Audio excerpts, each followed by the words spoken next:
It's a chance to do something on a large scale, and you know, I don't get to work with amateurs that often, so I suppose while maybe slightly apprehensive about that, I think in the end it was an interesting process. Mm.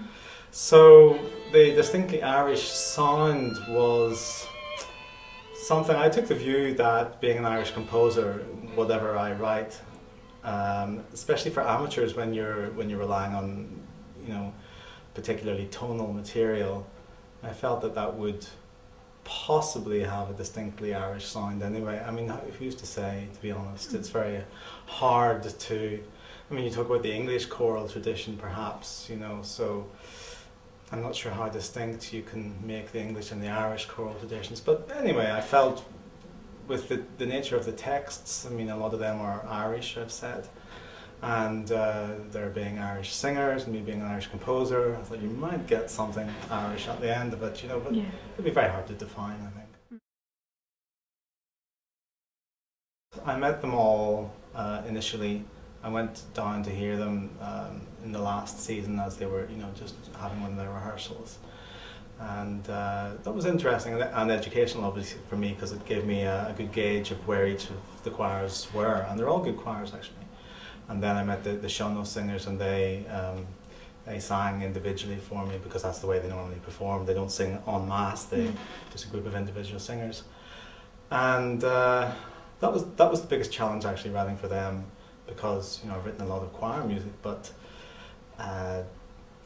writing for solo voices from a specific tradition and wanting them to be able to bring that into the piece was the biggest challenge. So hopefully I've negotiated that okay. They seem happy enough with what I've written for them, and Fergus Shiel, who's taking the rehearsals, tells me that they're well on top of it all. So. And can you tell me about the text, the literature that you consulted when you were writing the piece?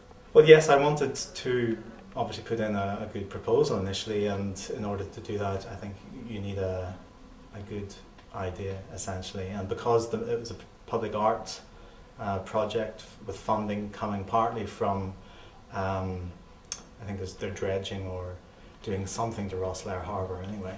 So it seemed to me a good and sensible proposition to actually find poems all based around the theme of harbour in some way.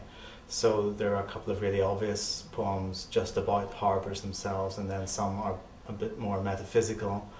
One of the poems uses a harbour as a metaphor for, you know, the safety of a loving relationship or anything, you know, and then others are much darker. There's one tangentially about suicide, although it's kind of buried in the text there, you know. So I wanted a wide range of texts about harbours. Spent many hours on the internet trolling, and I think I came up with 9 really good poems with a very diverse approach to that theme. So yeah. Yeah. And what can people expect when they come on June the 5th? Well, I think I mean, there's nothing scary there in the music, obviously. I mean, this isn't particularly modernist or experimental. It's the purpose, I think, for me in writing for amateurs, particularly the choirs, was to write something that, while it might challenge them to a degree, ultimately they have to enjoy singing it. So it's you know, it's fun actually for me to write in that way, and I wouldn't normally write with keys. Gosh, I nearly forgot my key signatures when I was writing the manuscript. And so I think I mean, the whole piece is in 9 movements, obviously, and about 50 minutes long. It has little interludes, and we're using Dermot Dunn, the accordionist, and the Irish Chamber Orchestra. So I've scored the whole thing for string orchestra.